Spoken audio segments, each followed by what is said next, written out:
Alhamdulillahi hamdan katsiran tayyiban mubarakan fihi kama yuhibbu rabbuna wa yarda. Alhamdulillahilladzi bi ni'matihi tatimmus shalihat. Asyhadu an la ilaha illallah wahdahu la syarika lah. Wa asyhadu anna Muhammadan abduhu wa rasuluh.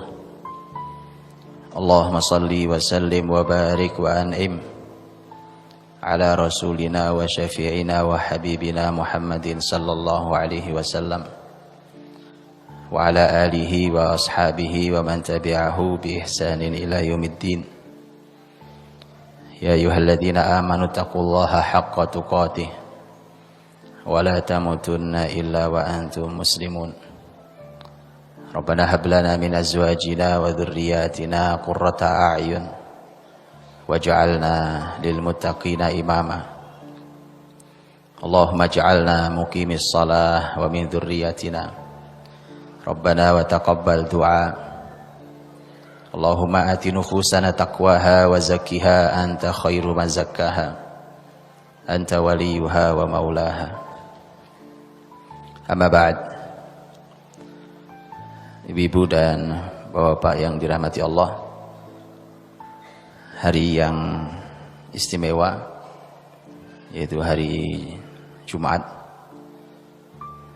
yang oleh Nabi disebut sebagai min khairi ayyamikum yaumul jumu'ah, hari terbaik yang kalian miliki.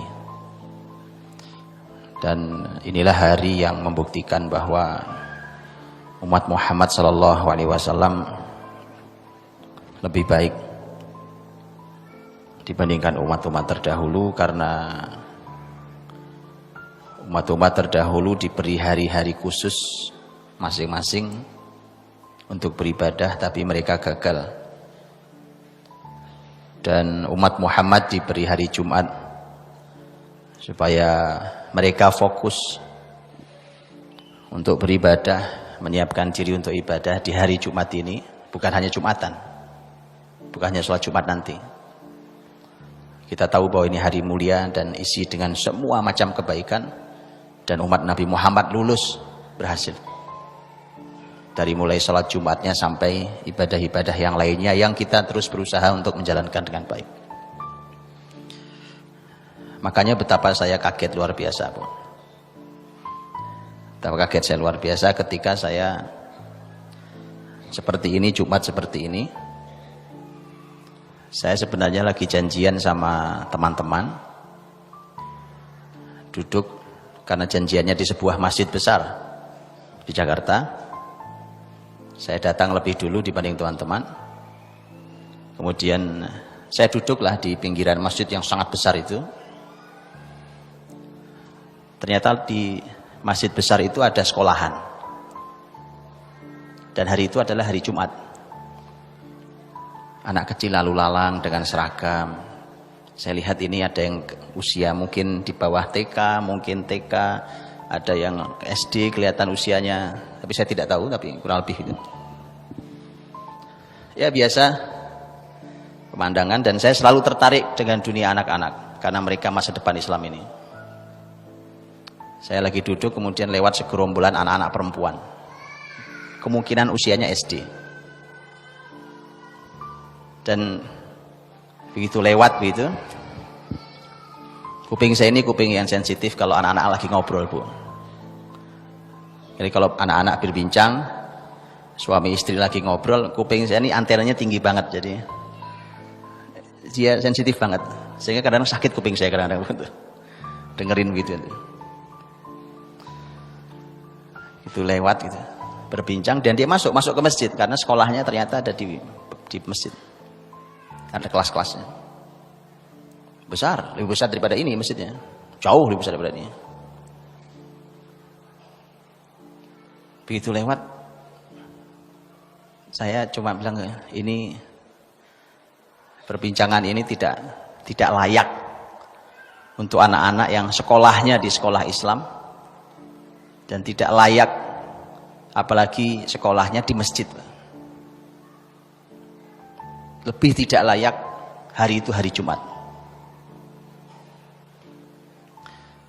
Kemudian tidak lama setelah itu saya masih duduk dan mereka lewat masuk. Saya duduk terus di situ. Allah ingin saya mendengar sesuatu, Bu. Dan saya tahu masjid itu menjadi literatur paling baik untuk sekolah anak-anak di seluruh Indonesia. Makanya ngenes hati saya itu. Saya bilang kalau yang terbaik kayak begini jadinya apa anak bangsa ini? Tidak lama setelah anak-anak itu masuk, kemudian terdengar suara rame di masjid, di kelas itu. Sekali lagi semua masuk ke masjid ya. Rame begitu.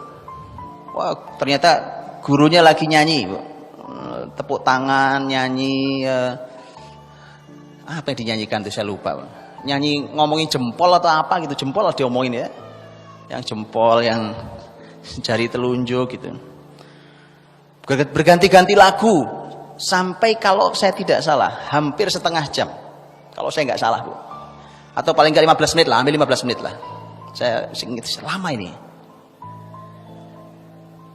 Sudah selesai tepuk tangan, sudah anak-anak menirukan semacam-macam. Begitu selesai, langsung gurunya membacakan a'udzubillahi minasyaitonirrajim. Bismillah. Anak-anak nirukan. Ada yang janggal apa enggak, Pak? Atau biasa aja? Atau emang begitu semuanya? Itulah masalah di kita hari ini. Saya tadi bicara apa? Ini hari Jumat, Bu. Hari Jumat itu umat lain sudah gagal. Disampaikan oleh Rasul Shallallahu Alaihi Wasallam bahwa dulu ada masyarakat yang diberi hari istimewanya hari Sabtu. Masyarakat ada yang diberi, umat sebelum kita ada yang diberi hari istimewanya hari Ahad. Umat Muhammad Shallallahu Alaihi Wasallam diberi hari istimewanya hari Jumat. Mereka semua gagal. Bahkan kisah Ashabus Sabti dalam Quran ada, bukan begitu? Kisah orang-orang di hari Sabtu yang dikasih ibadah di hari Sabtu, dan dulu aturannya kalau hari Sabtu tempat waktunya ibadah mereka tidak boleh nyari uang sama sekali. Ya, maka ternyata Allah uji, dan ibu-ibu semua tahu kisah dalam Quran. Kalau hari Sabtu ikannya nggak ada karena mereka kaum nelayan. Ikan malah nggak ada hari Sabtu. Ikan malah banyak hari Sabtu. Ya, di hari lain mereka naruh jaring kail yang malah nggak ada. Hari Sabtu banyak. Akhirnya mereka punya akal. Hari Jumat mereka pasang. Hari Sabtu ikan masuk. Hari Minggu mereka tarik. Allah kutuk jadi monyet, Bu. Quran bicara bukan? Tidak lama setelah mereka berubah menjadi monyet, kemudian Allah binasakan mereka semuanya, nggak ada yang tersisa. Nah, saya cuma khawatir betul, Bu. Hari Jumat ini hari ibadah buat umat Muhammad ini, yang umat terdahulu sudah gagal di hari istimewa mereka. Ada yang sampai jadi monyet tuh gara-gara itu, Bu. Jangan diulangi lagi. Hari Jumat itu memang hari ibadah, Pak. Ibadah. Apa salahnya dengan kelas yang saya ceritakan tadi, Bu? Saya tahu begini. Karena itulah yang diajarkan di lembaga-lembaga pendidikan. Di kampus-kampus pendidikan. Anak-anak itu supaya fokus, konsentrasi, maka diajak dulu tepuk tangan, diajak dulu nyanyi. Kalau sudah fokus baru ngaji. Nggak masuk, Bu. Ibu kalau nggak percaya gini, saya ajarin. Tapi jangan ditiru. Saya ajarin tapi jangan dilakukan. Ibu coba dengerin lagu seharian. Dengerin lagu lah dari pagi sampai sore. Dengerin lagu. Oke? Habis itu ibu baca Quran. Rasanya kayak apa? Nggak enak, Bu. Cobain nggak percaya. Nggak usah seharian deh. Ibu dengerin maksimal itu 1 jam 2 jam lagu dengerin. Wah, lagu yang menyentuh jiwa, yang mungkin kita dengerinnya nangis, mungkin silahkan dengerin. Habis itu silahkan baca Quran. Gak enak baca Quran rasanya. Coba, kalau nggak percaya coba, silahkan coba kalau saya. Tapi tadi kenapa? Karena memang tidak pernah ketemu itu. Yang saya khawatir sebenarnya lebih pada hari Jumatnya itu, Bu. Ini hari Jumat loh. Di sebuah sekolah Islam yang lain, dan sekolah besar, hari Jumat, Bu. Hari Jumat pagi begini. Padahal dulu saya termasuk yang rutin ngajar guru-gurunya sebenarnya. Cuma karena ketua yayasannya yang baru sudah menyampaikan bahwa segmen pasar sekolahan kami bukan ini, Ustadz. Saya tinggal, wong sekolahan kok ngomongin pasar. Sekolah sama pasar itu jauh banget. Pasar tempat paling buruk, sekolah itu untuk mendidik generasi. Dia vulgar, ketua yayasannya ngomong pasar sekolah kami bukan yang Ustadz sampaikan ini. Sudah, saya pergi, wong ini pasar. Saya pikir ini sekolah tadinya. Saya ngajar guru-guru, saya pikir sekolahan, ternyata pasar. Ya sudah, nggak jadilah saya pergi. Habis itu nggak ngajar lagi saya di situ. Ngajar guru-guru udah nggak mau. Jadi orang-orang yang buat pendidikan generasi buka sekolah otaknya pasar, Bu. Kapan jadinya itu generasi? Wong ini tempat pendidikan, ini pasar, dua tempat yang berbeda. Ya kan? Mikirin pasar, marketing sekolah kita gimana? Ini sekolahan, Mas, bukan pasar. Marketing antum pikirin. Ya, ini sekolah, pendidikan generasi. Anak-anak kita titip di tempat ini supaya jadi orang hebat. Bukan pasar. Antum tahu gagalnya pendidikan hari ini? Jadi ternyata sekolahan pun pasar. Pasar itu oleh Nabi disebut sebagai wasyarru biqaiha al-aswaq, tempat paling buruk pasar. Nanti pasar dikuasai oleh muslimin, ya, karenanya harus muslimin yang ambil alih supaya keburukannya disingkirkan.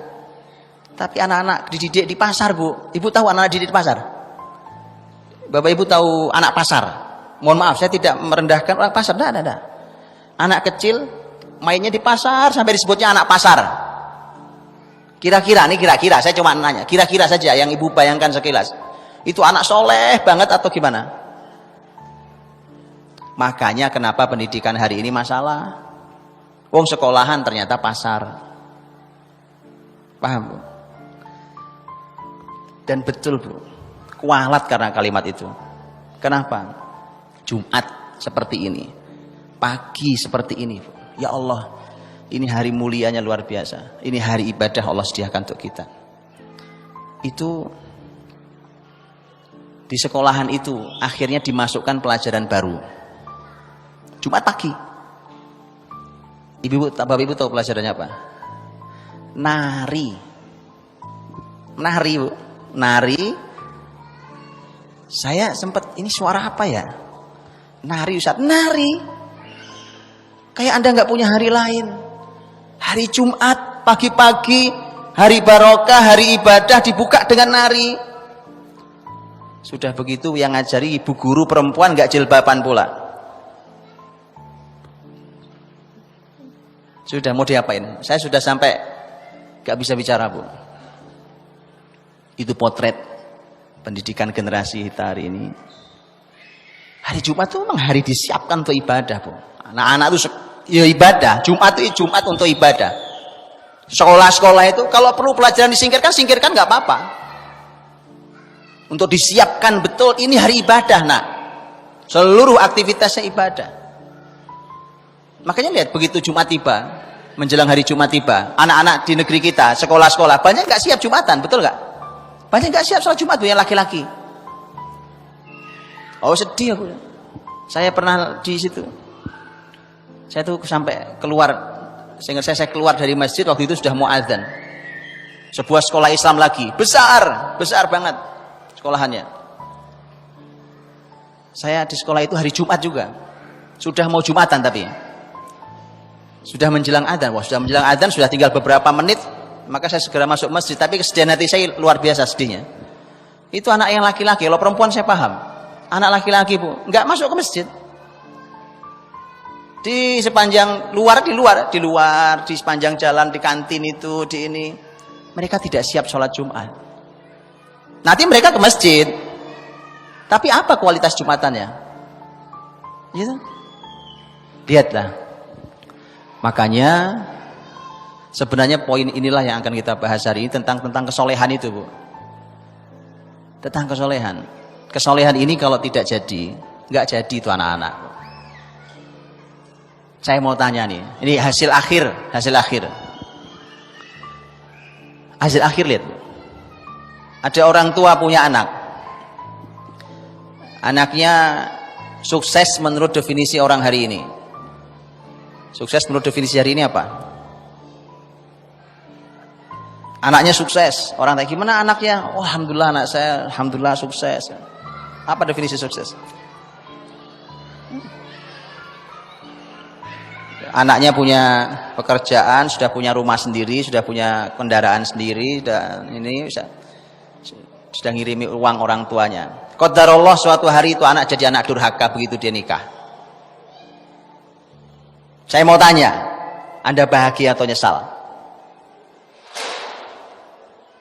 Bahagianya orang tua itu, Bu, gak lebih dari firman Allah Subhanahu wa taala.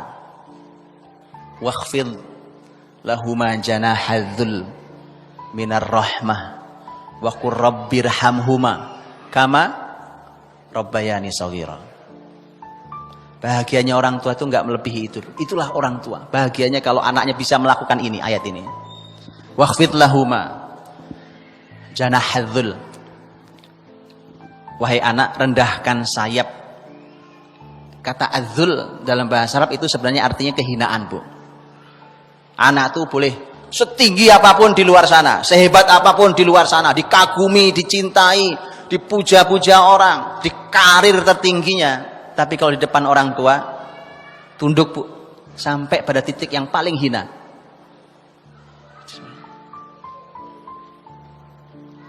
Mungkin orang tuanya cuma lulus SD, Bu. Anaknya kuliah mentok sampai profesor. Gak ada urusan. Ini orang tuamu. Wakhfid lahuma janahadzulli minar rahmah. Rendahkan sayapmu. Kan ibu tahu kalau burung elak melebarkan sayapnya. Gagah luar biasa, Bu. Tapi begitu di hadapan orang tuanya, kalau seorang anak dia harus tutup sayapnya. Gak ada Anda bicara tentang kepakan sayap yang lebar yang luar biasa. Allah mengatakan sayap janahadzulli minar rahmah, dan harus dicampur dengan ar-rahmah, penuh kasih, penuh sayang pada orang tuanya. Setelah itu bentuk rahmah adalah dia dengan tulus berdoa dan katakan wa qur rabbirhamhuma, ya Allah Rabb, rahmati kedua orang tua saya, kama rabbayani shaghira, sebagaimana beliau berdua mendidik saya dulu. Kata rabbayani dari kata tarbiyah. Lihat, Bu, Anda tahu ini anak bakti bukan? Anak bakti. Inilah bahagianya orang tua. Betul apa tidak? Bahagia orang tua, Bu. Anda punya anak 4, yang satu bawain makanan macam-macam, yang satu bawain emas, perak, apa saja. Ada satu anak yang paling bakti. Mana yang paling cintai orang tuanya? Paling bakti. Itulah kenapa kalau kita gagal mensolehkan, membuat soleh generasi ini, gagal pendidikan kita, menyesal di usia tua. Jangan salah itu. Dan ketika Allah menyampaikan kama rabbayani shaghira, jadi ternyata sang anak yang bakti, yang mendoakan orang tua itu ketika orang tuanya berjibaku mendidik anak-anaknya dulu waktu masih kecil.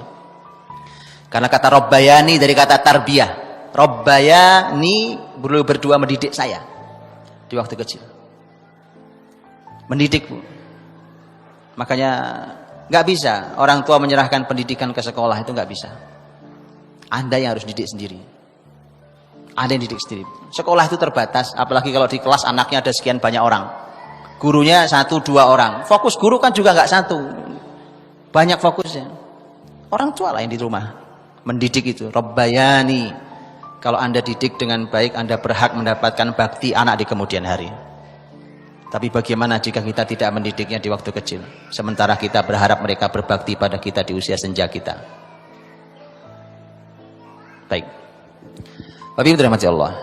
Tapi bicara tentang kesolehan anak, bicara tentang keberhasilan mereka, keselamatan mereka dunia akhirat itu, sesungguhnya semua berawal dari kesolehan orang tuanya. Judul besar kita hari ini kan sebenarnya itu, bahwa keberhasilan, kebesaran, kesolehan anak-anak itu sebenarnya hanya merupakan hasil cerminan refleksi dari kesolehan para orang tuanya. Karena ini hari Jumat, dan hari Jumat itu ada sunnah membaca Al-Kahfi. Saya mau membahas soal Al-Kahfi saja, Bu. Bisa banyak pintu yang bisa kita masuki. Saya mau membahas surat Al-Kahfi hanya di 2 ayat saja. Di mana Allah Subhanahu wa taala, nanti Ibu bisa buka surat Al-Kahfi. Silakan buka, atau yang bawa mushaf silakan buka. 80 sampai 82.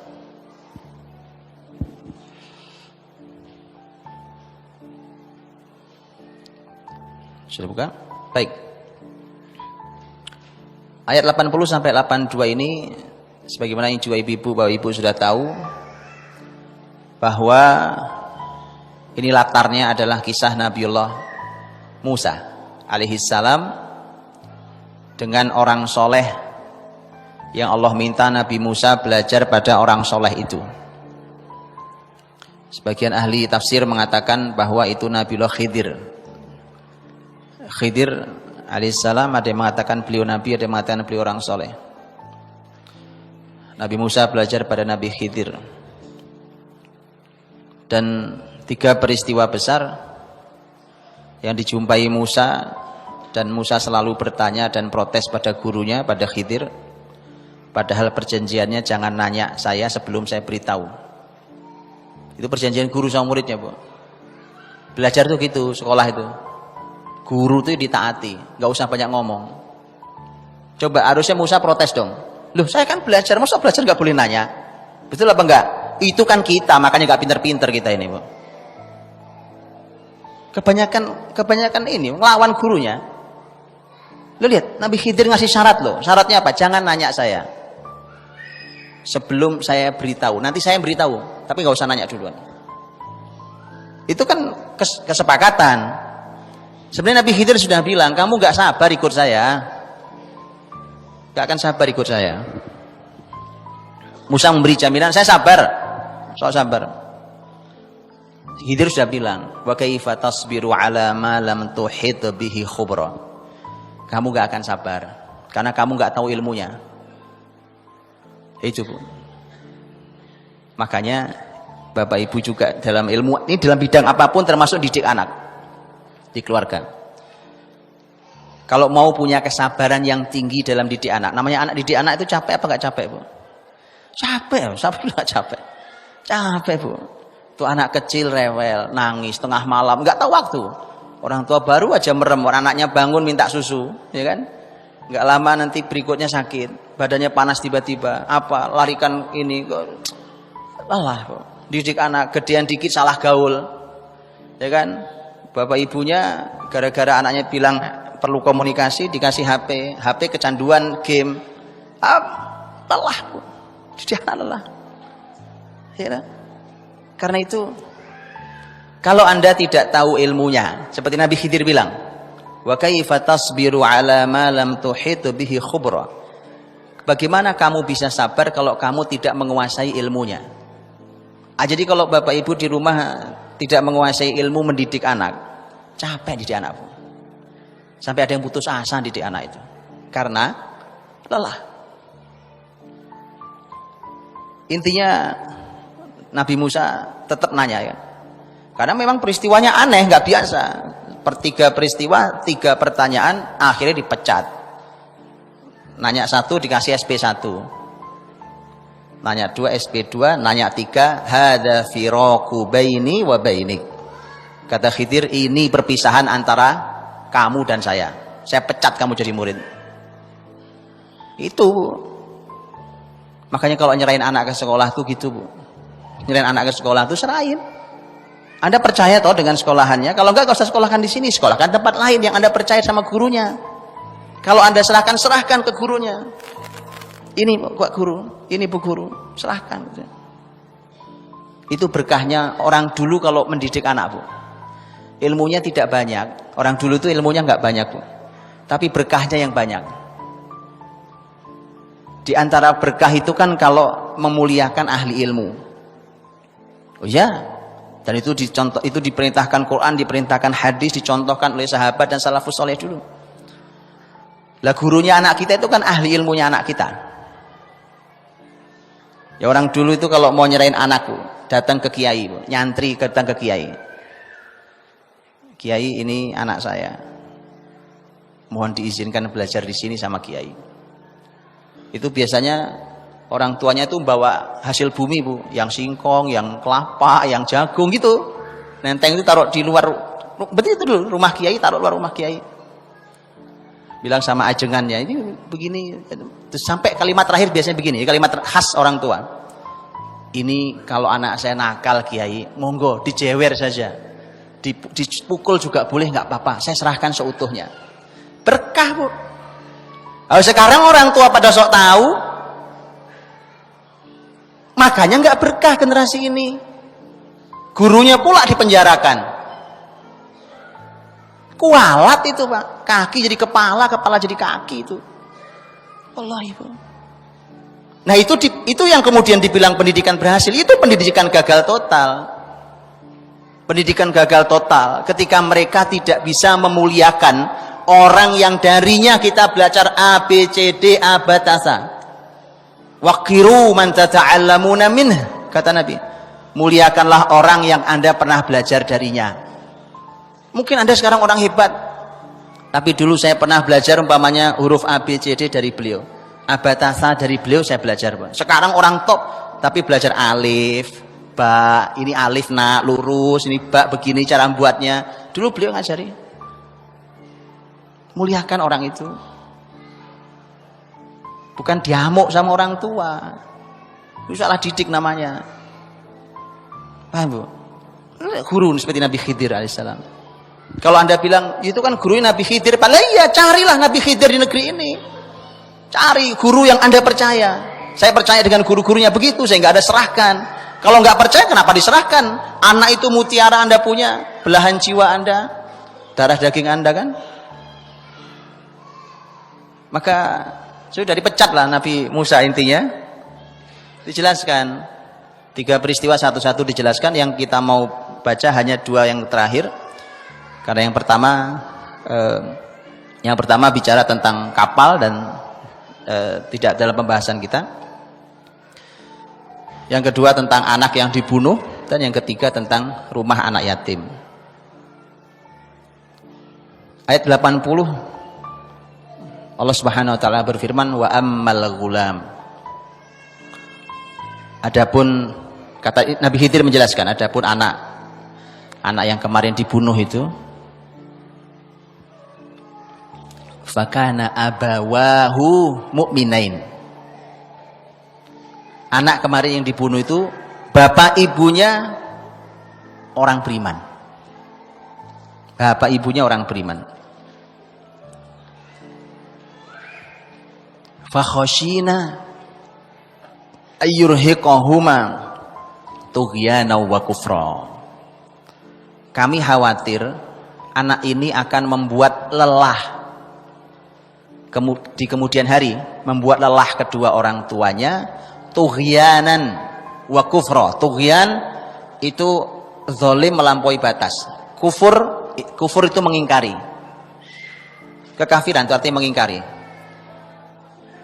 Dan lihat, Bu, orang tua itu capeknya kalau 2 poin ini, tughyan dan kufra. Tughyan itu anak berbuat melampaui batas, berucap melampaui batas di hadapan orang tua. Quran mengatakan fala taqul lahuma uffi wa la tanharhuma. Jangan katakan uff pada orang tua. Begitu aja nggak boleh. Kalimat ya biasa, itu nggak boleh. Wa la tanharhuma, dan jangan kalian hardik orang tua. Makanya tughyan itu pasti membuat orang tua sedih, Bu. Kalau kalimatnya yurhiqahuma, yurhiq kata rohak itu artinya lelah luar biasa, lelah sampai terkapar nggak bisa ngapa-ngapain, itu rohak namanya, Bu. Orang tua akan lelah sampai seperti itu kalau anaknya punya 2 hal ini atau salah satunya. Tughyan, melampaui batas. Yang kedua kufur. Kufur itu mengingkari, Bu. Mengingkari apa? Mengingkari kebaikan orang tuanya, mengingkari kenikmatan yang selama ini diberikan orang tuanya. Anggap gini Pak, anggap orang tuanya orang miskin sekali dulunya, anggap begitu. Lah memangnya ibumu melahirkan nggak susah payah apa? Memang nggak jungkir balik tuh ayahmu mencarikan rezeki yang nggak seberapa itu. Maka ini pelajaran mahal bahwa ayah yang beriman ini jangan sampai nanti di kemudian hari hanya lelah oleh anaknya. Karenanya kalau bapak ibunya beriman, anaknya juga harus beriman. Ini saya tunjukkan sesuatu yang luar biasa, Bu. Bapak ibu kan tahu tentang Nabi Zakaria kan? Nabi Zakaria kan bapak ibu juga tahu sampai usia tua belum diberikan anak. Begitu? Bapak ibu pernah tahu nggak bagaimana caranya Nabi Zakaria minta isi doanya sampai Allah kabulkan permintaan Zakaria di saat yang sudah mustahil dikabulkan menurut manusia. Kenapa? Zakaria sudah tua, istrinya sudah mandul. Sudah nggak mungkin. Ada 3 doa Zakaria, Bu. Padahal intinya satu, ya Allah minta anak, itu intinya. Tapi nggak begitu cara doanya, lihat luar biasanya. Di 3 surat yang berbeda dengan 3 permintaan yang berbeda, intinya satu, minta anak, tapi nggak langsung ngomong begitu. Yang satu dalam surat Ali Imran ayat 38, yang kedua dalam surat Maryam, yang ketiga dalam surat Al-Anbiya. Ya, nanti ibu buka-buka sendiri. Yang di dalam surat Ali Imran apa doanya? Doanya hunalika da'a Zakaria rabbah qala rabbi habli min ladunka dzurriyyatan thayyibah. Di sanalah Zakaria berdoa pada Allah, meminta pada Allah, ya Allah, hibahkan pada saya. Ibu tahu hibah? Habli, terkata hab, terkata hibah. Tahu hibah? Hibah itu apa? Hibah itu adalah pemberian yang tidak ada balasannya. Karena ada beberapa jenis pemberian, Bu. Orang jual beli itu juga pemberian, bukan? Pemberian. Ini saya punya barang, saya mau jual. Saya kasih apa enggak saya kasih? Itu saya kasih, oh namanya mau saya jual. Ini saya berikan, cuma berikan saya gantinya. Itu kalau dalam bahasa fikih namanya bil iwad, al-muawadhah namanya. Paham? Tapi kalau hibah itu enggak ada gantinya. Ya Allah pokoknya kasih ke saya, hibahkan ke saya, engkau enggak usah minta ganti ya. Saya enggak bisa ngasih apa-apa kepadamu. Itu hibah. Rabbi habli, ya Allah hibahkan untukku min ladunka, dari sisimu, dzurriyyatan thayyibah, generasi yang baik. Saya kumpulkan dulu doa, nanti kita bahas. Generasi yang dzurriyah itu keturunan, thayyibah artinya baik. Kalau yang dalam surat Maryam, Nabi Zakaria doanya lain lagi bunyinya, Bu. Intinya minta anak, tapi bunyi doanya lain. Wa inni khiftul mawaliya min warai wa kanat imraati aqira. Ya Allah, aku ini takut pelanjutku tidak ada. Setelahku nggak ada yang melanjutkan aku. Sementara tapi istriku sudah mandul ini. Sementara harus ada pelanjut saya. Fahabli min ladunka waliya. Maka hibahkan, lagi-lagi ngomong hibah lagi, Pak. Hibahkan untukku dari sisimu seorang pelanjut. Yarithuni wa yarithu min ali Yaqub. Waj'alhu rabbi radhiya. Yang nanti anak yang melanjutkan itu bisa mewarisi aku dan mewarisi keluarga Yakub. Ini Nabi Zakaria, Bu. Tapi ngomongin Yakub yang itu adalah nenek moyangnya yang luar biasa mulia, seorang nabi. Ini harus ada pelanjutnya ini, kebaikan kenabian ini. Dan jadikanlah dia diridhoi. Itu yang di surat Maryam. Yang di surat Al-Anbiya lain lagi bunyinya.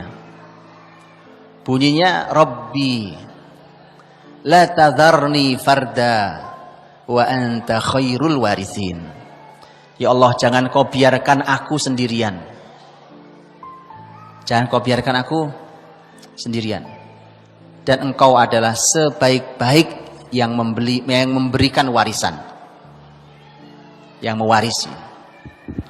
Lihat Ibu rahmati Allah. Yang dalam surat Ali Imran Allah Subhanahu wa taala menyampaikan tentang doa Zakaria yang minta dzurriyyatan thayyibah. Anak yang baik. Cuma saya mau nanya nih. Itu begitu lahir, nanti Zakaria lahir. Terus kemudian tiba-tiba baik begitu? Tanpa sentuhan Zakaria? Gak mungkin. Orang tuanya harus berjibaku untuk membuat anak keturunannya menjadi baik. Berarti waktu Zakaria alaihissalam minta anak dengan bahasa ya Allah berikan keturunan yang baik, itu di dalamnya terkandung sebuah taruhan, Bu. Taruhan, atau taruhan ya? Zakaria bertaruh sama Allah. Jadi kalau Anda mau dikabulkan doa Allah oleh Allah di saat sudah mustahil menurut manusia, maka Anda taruhan sama Allah, Bu. Ngerti taruhan? Ini contohnya. Ini diajarkan Nabi Muhammad loh. Di perang Badar Nabi Muhammad doanya apa? Allahumma. Perang Badar itu kan keadaannya sudah wah nih berat, Bu. Muslimin gak siap perang, jumlah kalah, perbekalan kalah, persenjataan kalah, mental kalah. Tapi menang. Coba ya, ajaib tuh. Itu doa Nabi. Kata Allahumma intuhlik hadhil isabah lan tu'bad abadan fil ard. Ya Allah, kalau kau hancurkan ini, kalau ini kalah yang ada di tempat ini, muslimin yang sedang di Badar ini kalah, engkau tidak akan pernah disembah selama-lamanya di bumi ini. Tuh emangnya kenapa ya kan? Engkau dihancurkan Allah bikin lagi manusia baru, bukan gitu? Kan tidak sulit buat Allah, tapi inilah taruhan kita. Apa maksudnya? Ya Allah, kalau kami masih selamat, kami akan maksimal ibadah di bumi ini. Itu taruhannya. Persis seperti Zakaria. Ya Allah, kalau kau berikan anak, di saat semua orang mengatakan sudah tidak mungkin, maka saya akan didik dia menjadi dzurriyyah thayyibah. Anak turun yang baik. Taruhan sama Allah, Bu. Anak lahir ya Allah, maksimal saya didiknya. Gitu, taruhan sama Allah. Tahu ya cara doa supaya dikabulkan saat orang semua berkata mustahil. Taruhan sama Allah, Bu. Itu dalam surat Ali Imran. Ternyata dalam surat Maryam lain lagi. Dalam surat Maryam permintaannya adalah pelanjut. Yang melanjutkan amal-amal kebaikan kita. Jadi anak itu memang konsepnya adalah pelanjut kebaikan keluarga besar ini. Makanya itu kan jaminan bahwa ya Allah, kami ini keluarga baik. Sehingga kebaikan kami layak dilanjutkan oleh generasi selanjutnya. Nah, kalau keluarganya rusak, kan nggak pantas ngomong kayak Nabi Zakaria tadi. Ya Allah, siapa yang melanjutkan kerusakan ini, kan nggak pantas, ya kan? Nggak pantas. Makanya dia bertaruh, keluarga ini keluarga baik ya Allah. Bahkan keturunanku sampai Yakub, dan Yakub adalah nabimu. Ini keturunan luar biasa mulianya. Maka aku pantas mendapatkan pelanjutku. Siapa yang melanjutkan kebaikan ini kalau aku tidak punya keturunan? Taruhan lagi sama Allah. Paham ya? Kalau yang ketiga yang surat Al-Anbiya itu sebenarnya mengadukan tentang kesepian, Bu. Kalau ini manusiawi, fitrah manusiawi. Rabbi la tadharni farda. Ya Allah, jangan kau biarkan aku sendirian, sepi sendiri ini. Cuma suami istri sudah sama-sama tua, sepi. Gak ada anak yang sepi, Bu. Ya. Baik. Jadi orang-orang beriman seperti Zakaria, seperti sebagaimana dalam surah Al-Kahfi yang ayat ke-80 ini.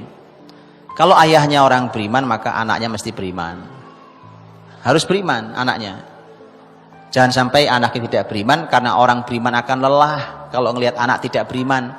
Tughyan dan kufra itu akan lelah melihat anak seperti itu. Kemudian fa'arada rabbuka fa'aradna an yubdilahuma rabbuhuma khairam minh. Jadi kami ingin agar Allah mengganti untuk orang tua, kedua orang tua itu anak yang lebih baik dari anak itu. Khairam minhu zakata wa aqraba ruhma.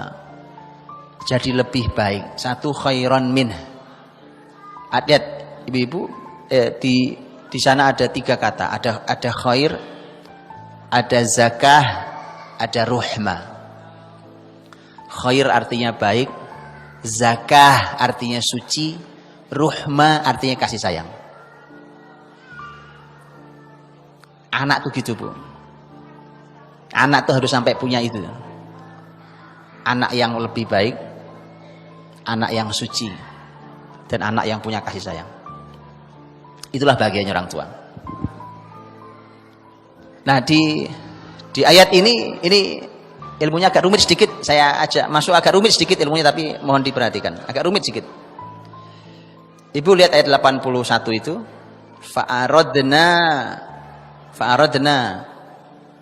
Fa'aradna artinya dan maka kami ingin. Ibu naik sedikit ayatnya. Ayatnya di ayat yang ke 79. Ayat 79. Ammas safinatu fakanat limasakin. Adapun kapal yang ditenggelamkan oleh Khidir itu milik orang-orang miskin. Ya'maluna fil bahri, mereka kerjanya di laut, nelayan. Fa'aradtu an a'ibaha, maka aku ingin menenggelamkan kapal itu. Kenapa?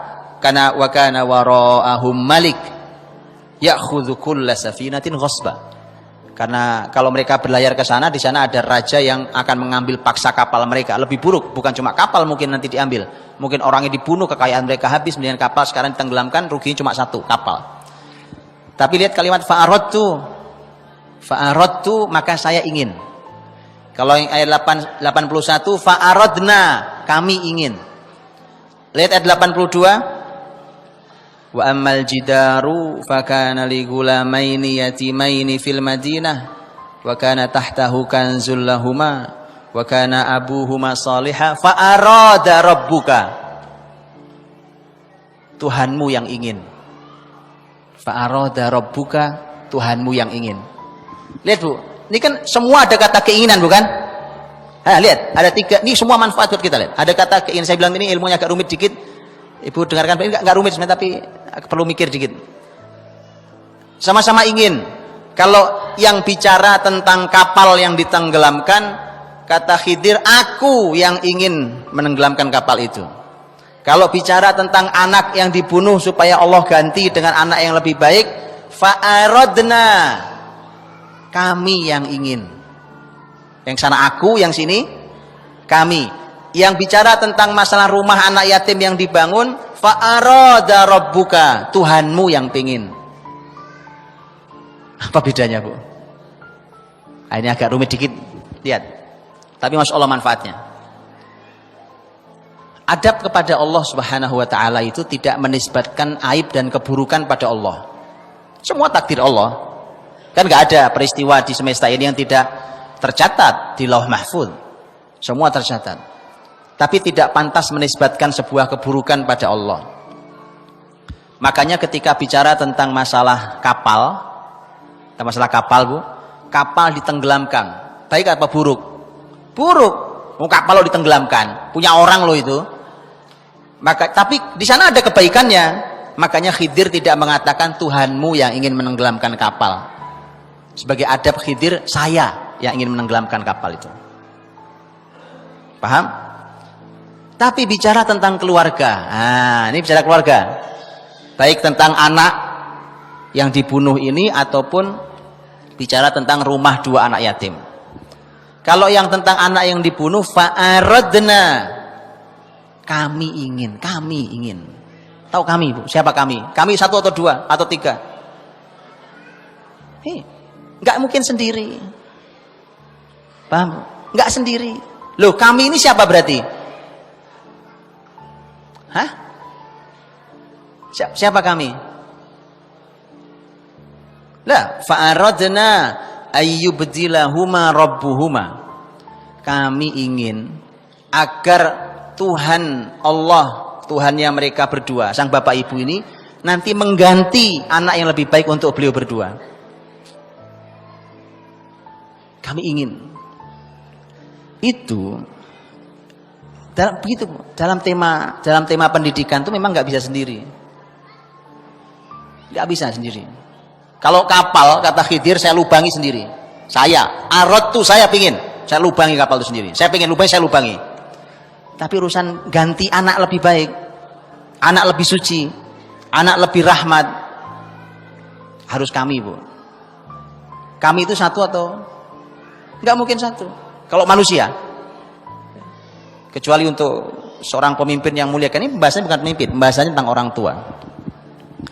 Maka kami ingin, siapa? Khidir pengen generasi baik, bapak ibu yang beriman apalagi pasti pengen generasi yang baik. Jadi kami ingin, karena kami ingin, siapa yang mengganti? Allah yang ganti. Ayyubdilahuma rabbuhuma, Allah yang ganti anak yang tidak baik menjadi anak yang lebih baik. Itu Allah yang ganti, tapi kami yang punya keinginan. Paham? Makanya Bu, didik anak itu Bapak Ibu dimulai dari keinginan orang tua. Loh, kalau bapak ibunya aja nggak pengen, gimana? Wah, bapak ibunya aja nggak pengen. Paham Pak? Nggak akan bisa. Ada yang bilang ke saya, sekarang alhamdulillah sudah jauh lebih baik. Ini sudah lama sekian lama. Ustadz, anak saya nggak perlu hafal Quran, Ustadz. Bukan anak saya tanya nggak ini kok, nggak pengen jadi ustadz.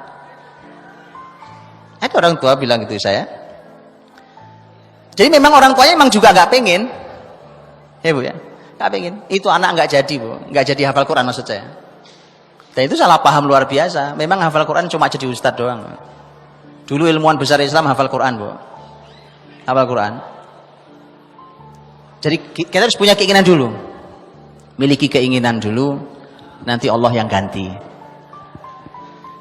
Tetapi yang babnya adalah tentang rumah anak yatim itu, fa'arada rabbuka, Tuhanmu yang pingin. Ya, nanti kita bahas. Kalau fa'arada rabbuka, seakan Khidir katakan saya nggak punya keinginan, kalau rumah ini saya nggak punya keinginan, yang pingin murni Allah. Nanti kita lihat kenapa murni Allah. Nanti kita masuk ke ayatnya, ya. Fakana abawahu mu'minain. Ayat 81 ya. Fa'aradna ayyubdilahuma rabbuhuma khairam minhu zakatan wa aqraba ruhma. Jadi anak itu tadi Bu ya, anak itu harus lebih baik, harus anak itu suci. Ini kalau mau mendidik anak begitu, harus suci anak itu Bu. Jangan berlumuran dosa. Harus suci. Kalau enggak susah. Lihat perbandingan lah Bu. Lihat ibu-ibu ayat 80 Bapak Ibu, ayat 80 81. Yang Allah sebutkan di ayat 80, anak yang membuat orang tua lelah kalau ada tughyanan dan kufro. Bukan begitu? Dua hal. Kalau yang di ayat 81, khairam minhu zakata wa aqraba ruhma. Jadi dua diganti dua sebenarnya. Tughyanan wa kufra ayat 80. Khairam minhu zakata wa aqraba ruhma ayat 81. Jadi anak yang durhaka dua, yaitu anak yang melampaui batas dan anak yang ingkar, itu Allah ganti dengan dua. Lebih baik kesuciannya. Makanya berarti kesucian itu berhadapan dengan melampaui batas. Ibu paham atau nggak paham? Ayat 80 bicara anak yang durhaka. Ayat 81 bicara gantinya anak yang baik. Baik, anak durhaka itu Allah sebut ternyata masalahnya dua. Satu tughyan, ibu tulis pakai kolom gitu enak. Satu tughyan, yang kedua kufro. Tughyan melampaui batas, kufro itu ingkar. Allah ganti. Yang di sini anak yang soleh gantinya khairam minhu zakata, lebih baik kesuciannya, wa aqraba ruhma, lebih dekat kasih sayangnya. Paham? Ini ada dua kolom nih, paham? Berarti melampaui batas itu lawannya adalah kesucian. Apa maksudnya? Kalau anak Anda suci hatinya, dia tidak akan mengucapkan hal-hal yang melampaui batas. Paham? Kalau anak suci, Bu, nggak ada dia melampaui batas. Kenapa anak-anak melampaui batas? Karena tidak suci jiwanya. Makan melampaui batas, tidur melampaui batas, main melampaui batas, bicara melampaui batas, Pak. Itu faktornya karena jiwa yang tidak suci. Itu Quran berikan resep rumus yang luar biasa.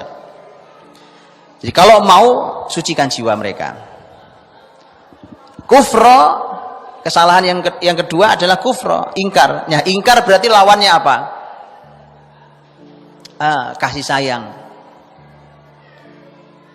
Kasih sayang yang ada dalam dirinya, dalam diri seorang anak, itu membuat dia tidak akan mengingkari kebaikan orang tuanya, tidak akan mengingkari jasa orang tuanya, karena dia punya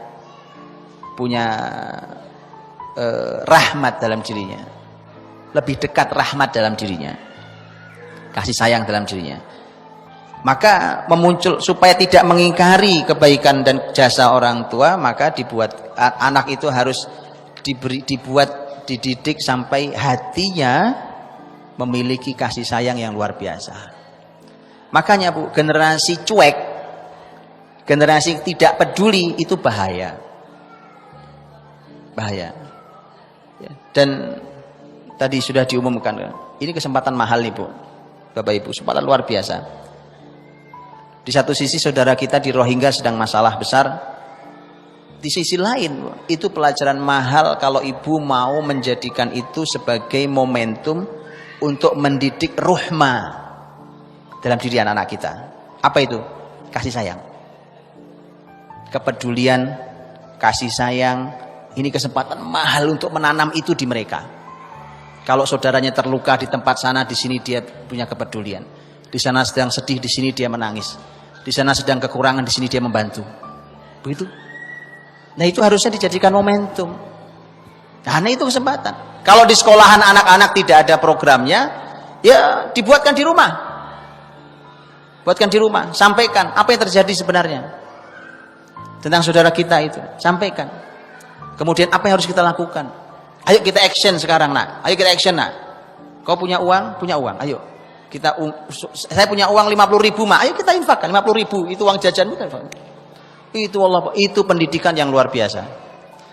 Saya kasih satu lagi yang sampaikan Nabi SAW. Kata Nabi, unzuru ila man huwa asfala minkum wa la tanzuru ila man huwa fawqakum fa huwa ajdaru alla tazdaru ni'matallahi alaikum.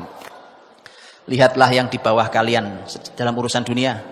Lihatlah yang di bawah kalian, jangan lihat yang di atas kalian. Yang demikian itu akan membuat kalian tidak mudah meremehkan nikmat Allah. Anak-anak, Bu, anak-anak kita mudah sekali meremehkan nikmat Allah. Itu akhirnya nggak ada yang bisa dinikmati. Bapak Ibu cuma diprotes doang kerjaannya. Sudah dibeliin sepatu, dibilang sepatu gini amat sih, Ma. Kasih tas emang nggak ada yang bisa bagusan dikit apa? Dikasih makanan, ini sambelnya mana sih, Ma? Nggak enak banget, nggak ada sambelnya. Capek, Pak. Anda punya anak yang kerjaannya kufro, ingkar, mengingkari kenikmatan, kebaikan yang ada, tinggal dinikmati masih protes.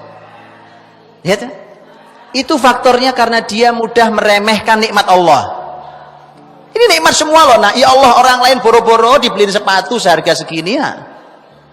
Orang lain nggak kepikir makan seharga ini makan. Kok cuma kurang sambel tok, ramenya minta ampun, ya kan? Maka Nabi kasih resep supaya tidak mudah meremehkan nikmat Allah Subhanahu wa taala. Apa resepnya tadi? Lihat orang yang di bawah kalian. Berarti benar anak-anak yang itu harus diajak untuk peduli pada orang-orang yang keadaannya di bawah kita. Paham? Itu 2 diganti 2. Ya, tughyanan wa kufra diganti dengan khairam minhu zakata wa aqraba rahma. Baik. Kita masuki 82, Bu. Karena hari Jumat memang enaknya ngaji surat Al-Kahfi, kan?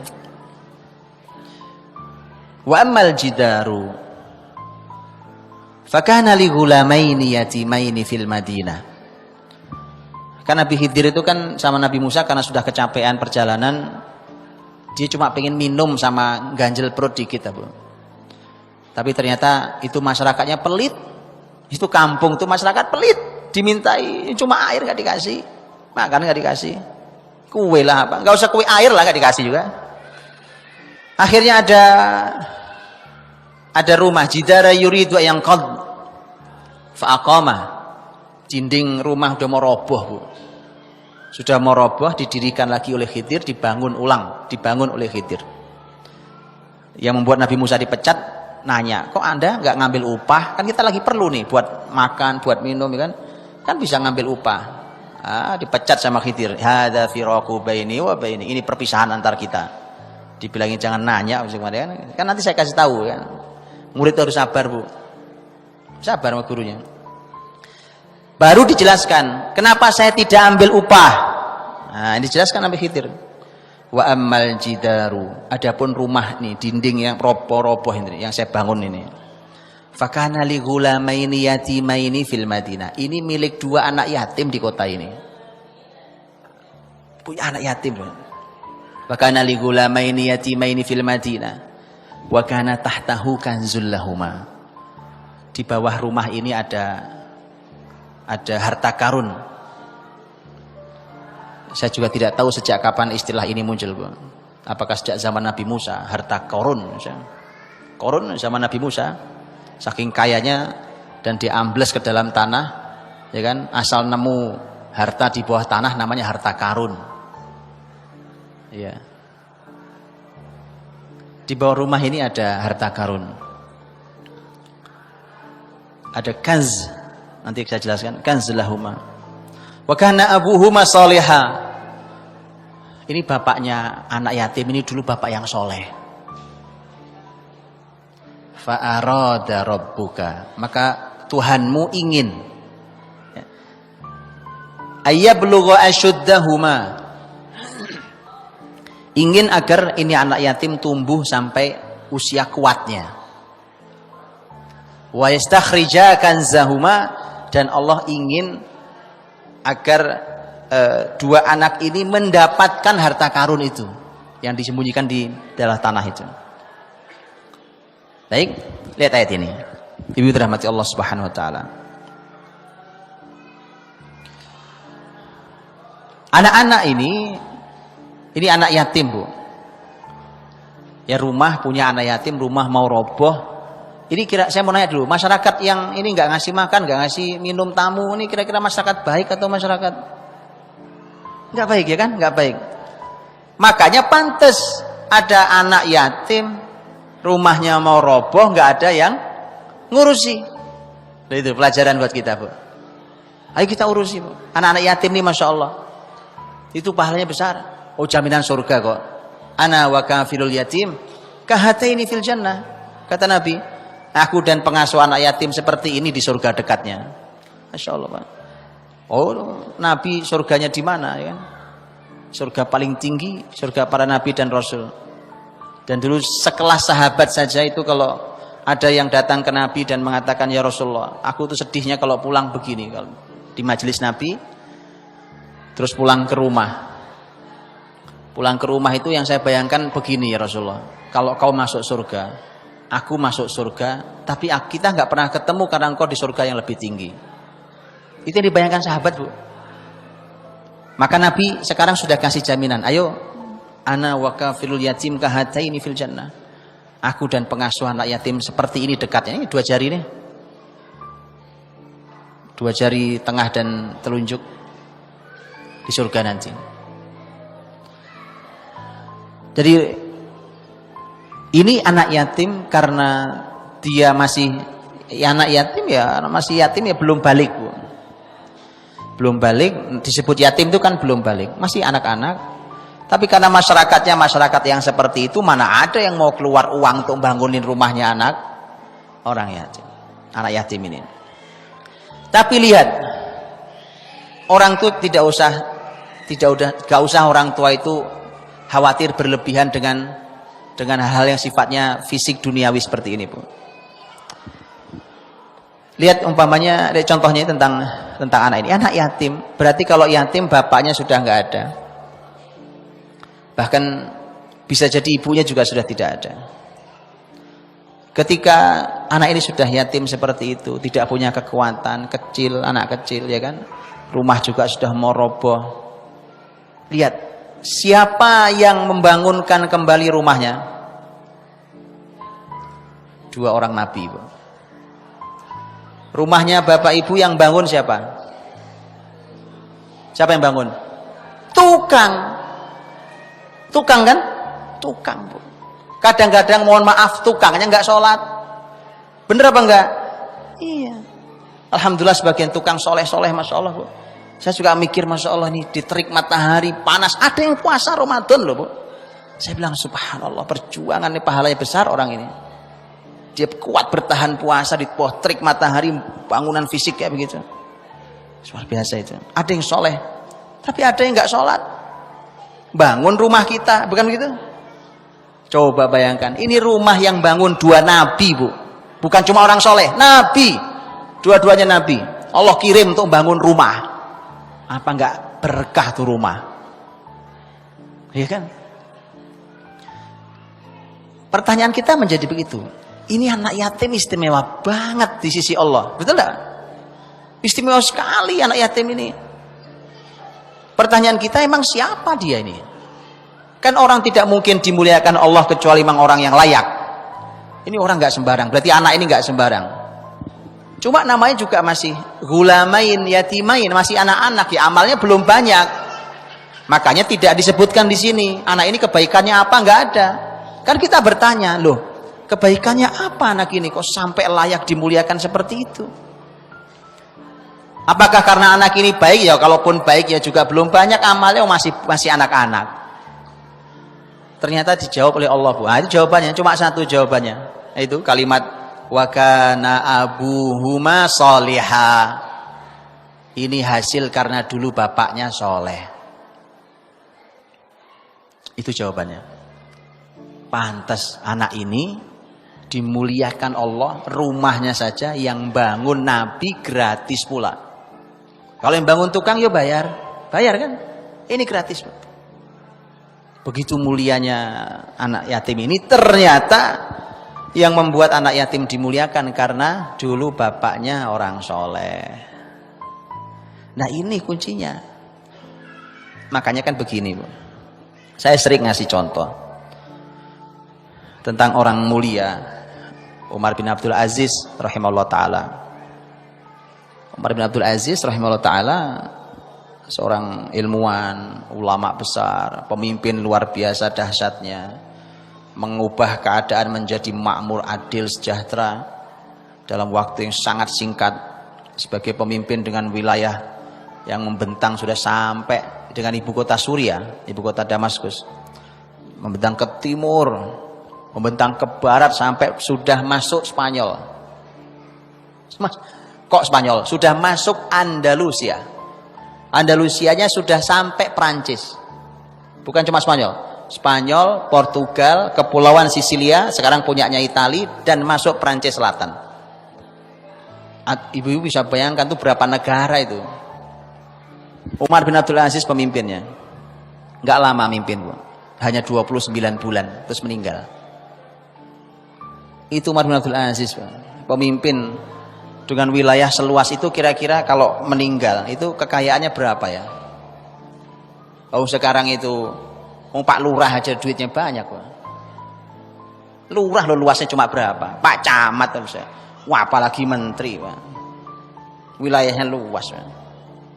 Umar bin Abdul Aziz, Bu, wilayahnya lebih besar dari Indonesia. Anda tahu, Bu? Warisan untuk anaknya ada 17. Ya, anaknya berapa? 17. Orang soleh anaknya nggak ada yang sedikit. Carikan saya orang soleh yang anaknya sedikit, Bu, dalam sejarah Islam. Rasul anaknya berapa? 7. Abu Bakar, Umar, Utsman, Ali.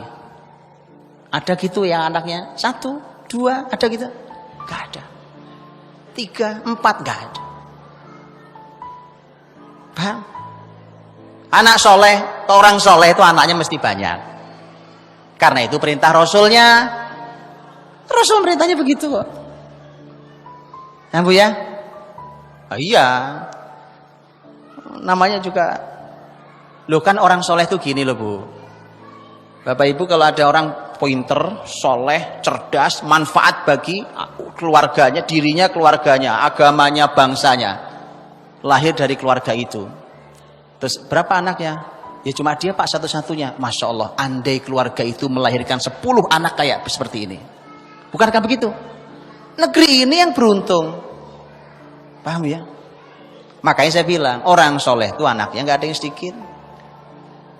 Orang soleh. Kalau yang nggak soleh, nah itu sih. Tadi monyet dikutuk matiin. Oleh Allah tadi kan? Orang-orang rusak itu. Artinya sudah nggak usah dilanjutkan itu. Doa Nabi Nuh lihat, Rabbi la tadhar 'alal ardi minal kafirina dayyara. Innaka in tadharhum yudhillu ibadaka wa la yalidu illa fajiran kafara. Ya Allah, jangan kau biarkan ada rumahnya orang kafir ada di bumi ini. Nabi Nuh udah mentok Pak, udah maksimal 950 tahun. Karena kalau kau biarkan ada rumahnya orang kafir nanti melahirkan generasi yang fajir dan kafir. Anak turunnya akan begitu juga. Makanya minta, kalau yang begitu nggak usah dilanjutkan. Yang seperti itu nggak usah dilanjutkan. Karena itulah, maka kalau tadi orang soleh, masya Allah, ya kan? Itu sungguh sangat luar biasa. Nah, ketika Umar bin Abdul Aziz mau meninggal tadi, Bu. Beliau mau meninggal, kemudian dipanggil anak-anaknya itu. Anaknya 17 tadi ya. Tapi disebutkan waktu dipanggil itu anaknya 11. Dan memang sudah ada yang meninggal sebelum beliau meninggal. Laki perempuan dibagi warisannya, nanti warisan beliau dibagi, yang laki-laki dapatnya setengah dinar. Satu anak dapat setengah dinar. Setengah dinar itu kalau dirupiahkan 1 juta rupiah. Khalifah Bu, presiden wilayahnya luas, lebih luas dari Indonesia. Meninggal, anak laki-laki warisannya 1 juta rupiah, satu laki-laki. Yang perempuan berapa? Separuhnya, orang dalam Islam separuhnya. Lidzakari mithl hadzil untsayain. 500.000 rupiah yang perempuan. Pemimpin adil, pemimpin jujur begitu. Rakyatnya makmur luar biasa. Pemimpinnya sederhana luar biasa. Ya, makanya cukup sulit membangun bangsa yang sedang terpuruk, kemudian pemimpinnya pesta pora, rakyatnya pasti sengsara. Pasti sengsara. Ya. Nah, Umar bin Abdul Aziz mengatakan, karena waktu itu kan nggak ada peninggalan Bu, peninggalan harta nggak ada, keadaannya miskin, pemimpin luar biasa. Lihat kalimat terakhir dikumpulkan anak-anaknya. Kata Umar bin Abdul Aziz begini Bu, anak-anakku, kalau ada yang menjadi hak kalian pasti akan sampai ke kalian. Tapi kalau bukan hak kalian, tidak mungkin ayah berikan pada kalian. Ini paham ya kalian? Kalau nanti ayah meninggal, pilihan kalian cuma satu di antara dua. Kalian jadi orang rusak. Dan kalau rusak tidak mungkin ayahmu memberikan harta untuk membantu kerusakanmu. Kalau kamu rusak, ayah nggak ikut-ikutan. Tapi kalau kamu soleh, nggak usah takut karena Allah berfirman. Nah gitu. Orang beriman tuh, orang tua tuh gitu pakai ayat ngomongnya. Karena Allah berfirman, Inna waliyallahu alladzi nazzalal kitaba wa huwa yatawallas salihin. Sesungguhnya waliku adalah Allah yang menurunkan Alkitab dan dialah yang mengurusi orang-orang soleh. Jadi kalau kamu soleh, nah Allah yang ngurusi kamu, nggak usah takut. Bapak meninggal aja, nggak usah khawatir. Nggak punya, Umar bin Abdul Aziz nggak punya asuransi Bu, nggak ada, rekening nggak ada, dia nggak punya rekening. Loh jangan dipikir dulu nggak ada tabungan rekening, loh sudah lama ada itu. Sistem transfer bukan barang baru, Anda pikir baru hari ini transfer itu. Transfer uang dari lintas negara, itu bukan barang baru Anda pikir hari ini adanya. Itu jauh zaman sahabat sudah ada, Bu. Sistem transfer ekonomi dalam uang. Maka belajar lagi lah, biar nggak terlalu kagum dengan peradaban ini. Atau belajar lagi, biar dapat inspirasi besar.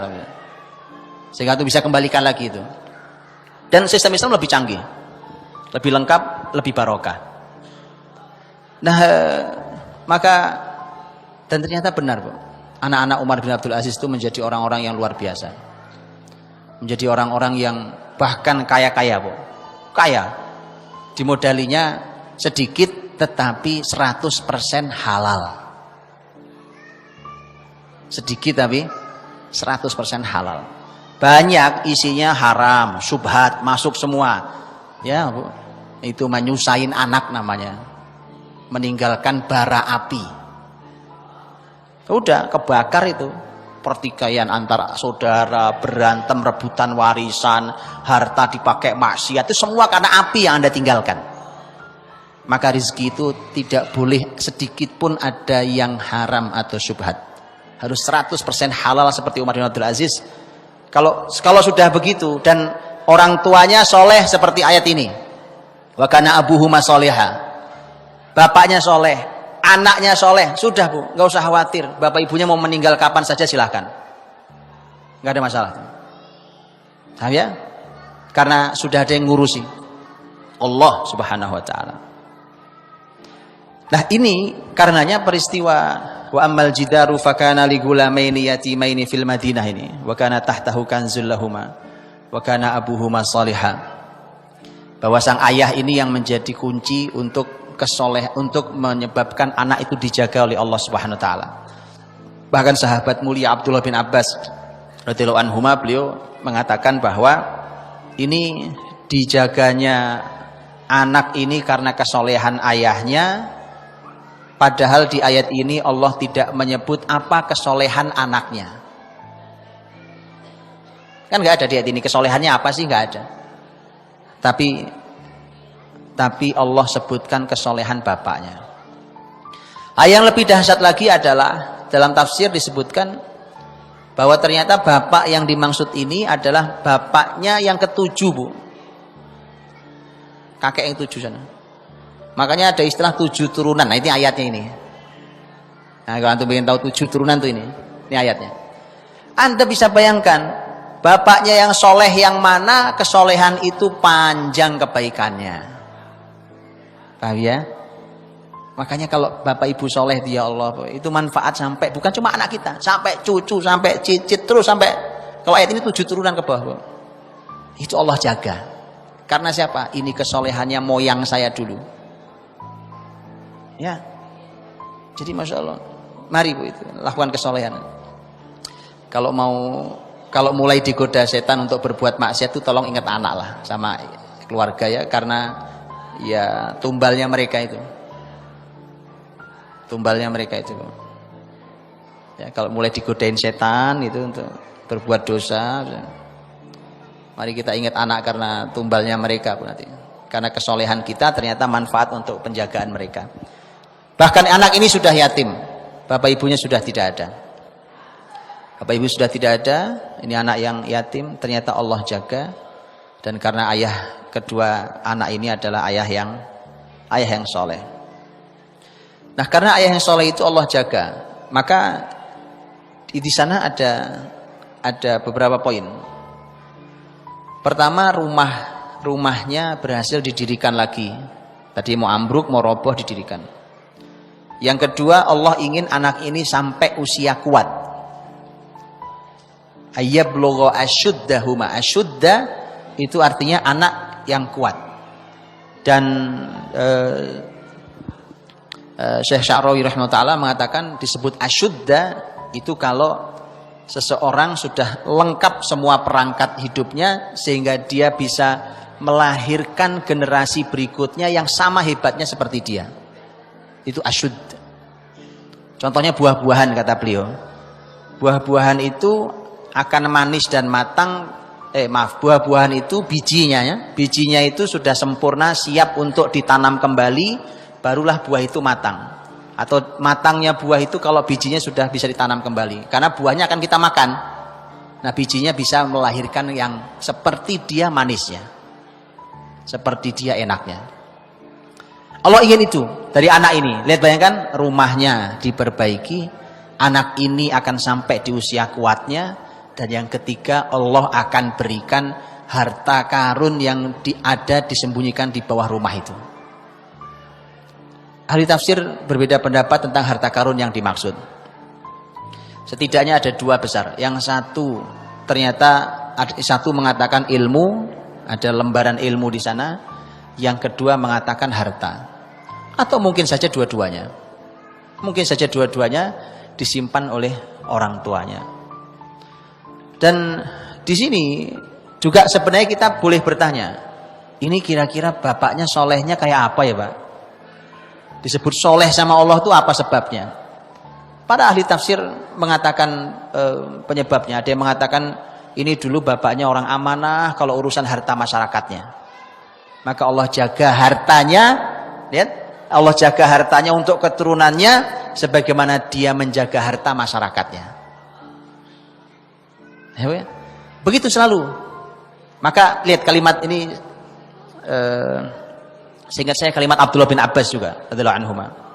Beliau mengatakan bahwa berinteraksilah dengan manusia sebagaimana kamu ingin keturunanmu diperlakukan. Jadi perlakukan yang baik manusia ini sebagaimana kamu ingin generasimu juga diperlakukan baik oleh manusia ini. Tadi karena bapaknya perlakuannya baik terhadap harta masyarakatnya, maka Allah jaga harta dia untuk keturunannya. Ya, jangan sebaliknya, sebaliknya nanti jadi masalah. Tetapi para ahli tafsir mengatakan sebenarnya bukan hanya itu, karena Allah mengatakan kesolehannya umum, apa saja kesolehan itu. Maka Bapak Ibu dirahmati Allah, kesolehan itu mari kita bangun sebagai kita sebagai orang tua, mari kita bangun kesolehan kita. Kesolehan Masya Allah, kesolehan itu Bapak Ibu bisa bayangkan bagaimana suami istri melakukan amal kesolehan, azan yang terdengar itu, kucuran air wudhu itu, sejadah tempat wudhu itu, tempat sholat sujud itu, langkah kaki ke masjid itu, tangan yang ditengadahkan ke langit untuk berdoa itu, harta yang diinfakkan diberikan kepada orang yang tidak mampu itu, amar ma'ruf nahi mungkar yang merupakan aktivitas orang tuanya, ilmu yang diberikan oleh orang tuanya itu pada masyarakatnya. Semua kesolehan ini ketika anak melihat itu pemandangan terindah untuk pendidikan anak-anaknya, dan itu akan membuat mereka akan dijaga oleh Allah Subhanahu wa taala. Baik Bapak Ibu rahmati Allah, dan tentu sekali lagi maka sebagai penutup yang tadi saya sampaikan bahwa kalau hari ini akan ada penggalangan dana untuk Rohingya katanya, dan tadi saya katakan ini sebenarnya selain untuk membantu saudara-saudara kita yang sedang kesulitan, yang sedang dizolimi, sedang luar biasa, sesungguhnya nanti kalau sampai di rumah sampaikan itu pada anak-anak agar tumbuh hati mereka peduli dan cinta pada saudaranya. Nanti Anda di usia tua akan memetik itu, karena anak yang punya hati yang lembut itu, tadi sudah saya sampaikan, itu manfaat, dia akan jadi anak yang berbakti dan anak yang baik. Dan Anda akan menikmati itu kalau anak hatinya lembut dan kasih sayang. Untuk melembutkannya tadi diantaranya Bu, melihat orang yang keadaannya lebih sulit daripada kita, memberikan kepedulian yang tinggi, apa yang bisa dilakukan. Maka ini kesolehan. Kalau hari ini kita melakukannya, maka ini kesolehan buat kita dan semoga menjadi penjagaan buat generasi kita. Ya, dan di kemarin saya syuting Khalifah juga mengangkat tema Rohingya juga, mungkin tayang di dalam Ahad 2 kali ini, mungkin cepat. Saya sampaikan sedikit tentang sejarah bagaimana Muslim ada di Arakan itu. Oh, itu nggak sembarang, itu sudah lebih tua. Posisi Muslim di situ sudah lebih lama. Sejak zaman Khalifah Harun Ar-Rasyid rahimahullah taala, zaman dinasti Bani Abbas ya. Muslim sudah ada di situ. Ya, sudah ada di situ. Itu mulai di situ. Dan Muslim di Arakan itu punya kesultanan Islam sepanjang 3 abad setengah. Lama. Baru berakhir tahun 1784, 1784. Baru berakhir. Dan itu dengan masuknya Raja Buddha.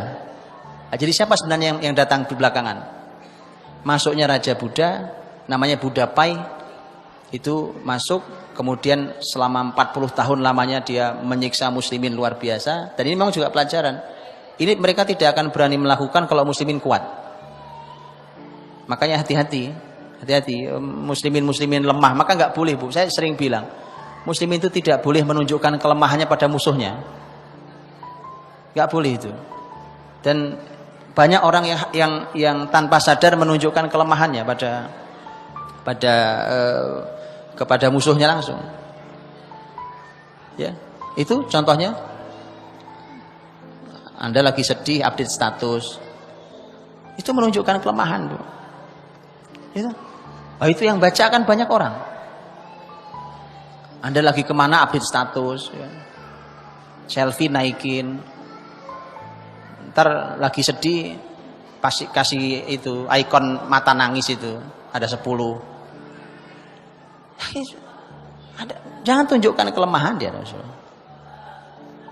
Gitu. Dan Nabi menginginkan Muslim ini menunjukkan kekuatannya. Al-mu'minul qawi khairun wa ahabbu ilallahi minal mu'minidh dhaif. Mukmin yang kuat lebih Allah cintai dan lebih baik dibandingkan mukmin yang lemah. Itu Allah mau. Atau apapun, tapi begitulah ketika muslimin memang lemah, dan memang abad 18 itu abad penurunan muslimin sudah luar biasa. Abad 18 itu memang abad yang sudah muslimin sudah turun jauh, dan keadaan hari ini kita masih jauh lebih baik sebenarnya dibandingkan masa itu. Jadi penindasan pada muslimin di berbagai tempat. Bukankah di abad 18 juga Indonesia kebagian jatah penjajahan juga kan? Penjajahan, karena memang itu masanya. Dimulai dari abad 16 sebenarnya, ketika Eropa latihan jajah. Ya, mereka diajari muslimin kebaikan. Begitu musliminnya kalah di Andalus, mereka keluar jadi beringas. Itu memang mereka aslinya begitu. Makanya saya bilang, belajarlah sejarah supaya Anda itu jangan terlalu kagum dengan peradaban hari ini. Belajarlah sejarah, Bu. Anda akan tahu nih peradaban gak ada apa-apanya. Gak ada apa-apanya. Anda bisa bangun ulang dengan lebih baik daripada hari ini kalau Anda lihat baca sejarah Islam. Ini bukan mimpi. Apalagi Allah Rasulnya menjanjikan itu. Makanya jangan cuma terkagum-kagum dengan, wah ini zaman teknologi canggih, biasa aja kali Pak. Gitu, biasa aja kali. Wah ini sudah biasa aja. Nah, iya. Ini teknologi kasar. Nanti kita dibuat oleh generasi kita yang lebih hebat daripada ini. Nah, makanya itu. Jadi muslimin di Arakan, di Muslim Rohingya, aslinya wilayah Burma, wilayah dulu namanya Burma, wilayah Myanmar itu kan banyak suku, ada 140 suku itu, sama kayak di Indonesia ini kan banyak suku gitu. Nah dulu Burma itu nama suku, di sini kayak Sunda gitu, itu suku.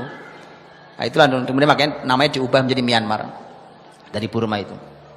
Jadi mereka masuk, begitu masuk Raja Buddha, nggak lama masuk, kemudian 40 tahun juga masuk Raja Inggris menjajah di situ juga, kemudian ya semua penjajah, begitu seterusnya. Itu setelah 3,5 abad dan setelah 48 sultan di Muslim Arakan, zaman kebesaran, sejak zaman Harun Ar-Rasyid rahimahullah ta'ala. Supaya kita tahu bahwa Islam pernah besar dimanapun. Hanya ketika keadaannya luar biasa menyedihkan seperti hari ini, dan alhamdulillah dunia sudah bereaksi, termasuk negeri ini sudah bereaksi, maka mari kita juga bereaksi, Bu. Mereka saudara kita, lebih berhak kita menolong mereka daripada orang lain menolong mereka, karena mereka saudara kita. Kita disatukan dengan iman.